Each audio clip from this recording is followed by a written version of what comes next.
Good day to you, my friends. Today from Anjum's kitchen, we're going to give you a recipe for a chicken. We call it Karahi chicken. Karahi is a South Asian version of wok. A wok, a stir-fry wok. It's this. We call it Karahi. Karahi. This is a wok, but we call it a Karahi. This is a benefit of globalization. We have merged cultures and we have discovered that a lot of cooking gadgets and recipes and ingredients are very common to so many of us. Anyway, without further delay, let's introduce you to the ingredients. This is chicken. Now this is 2 pounds of chicken. I'm going to put a recipe for 1 pound for those of you who wish to make less, but you can also just half everything. So this is 2 pounds of chicken. This is about 4 small tomatoes, chopped tomatoes. This is fine chopped onions. This is 2 small onions and about 4 small, very small tomatoes. There you go. So basically it's about a cup of onion and about 2 cups of tomatoes.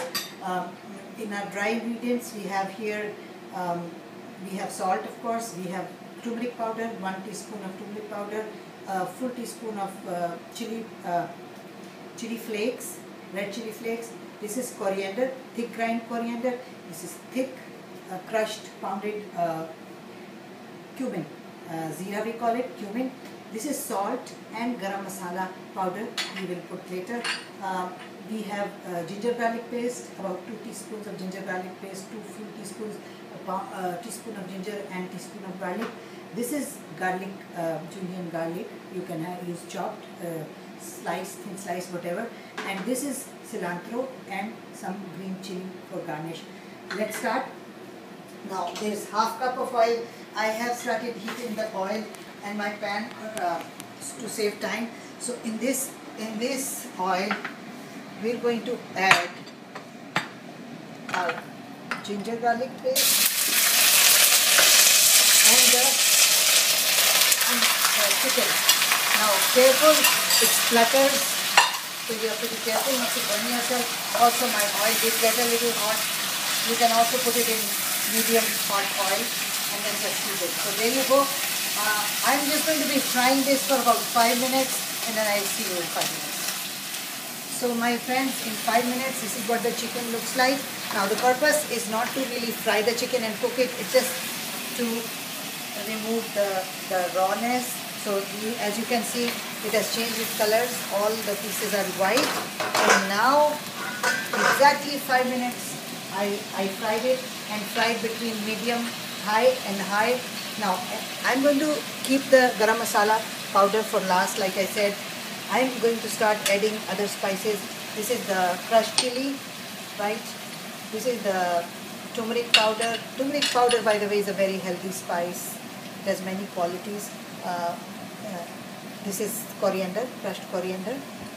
This is the zira, the cumin, coriander, cumin, and this is salt, a teaspoon of salt. Use your salt sparingly.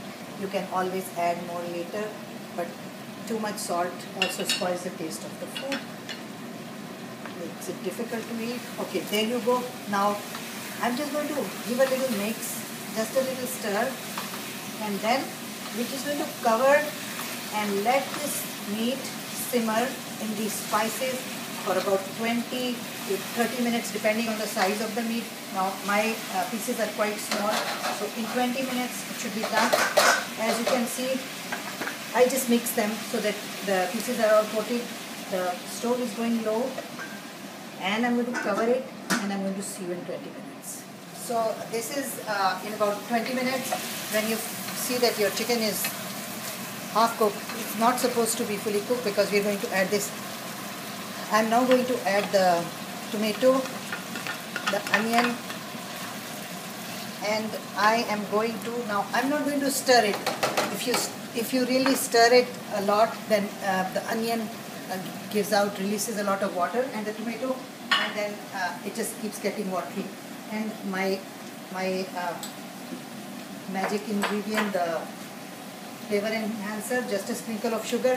The chopped ginger I forgot, so I added before I started cooking this. So the ginger is in there, the onion and the tomato, and we're just going to cover it, keep cooking it. I'm going to keep checking, and this has to cook and the water has to dry, and then we'll come back and we'll do the final touches. So we'll pack, my friends, in about 10 to 15 minutes. This is how the chicken should be.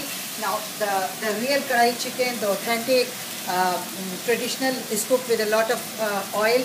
I use very little oil, so you'll see this is the result. If you want it a little more traditional, you might want to add a little extra oil in it. This is the cilantro, the dhania leaves as we call them. You can add more. You can use more than what I have used. Less, but it really gives a very nice flavor. I'm just going to fry it, and this is the garam masala now.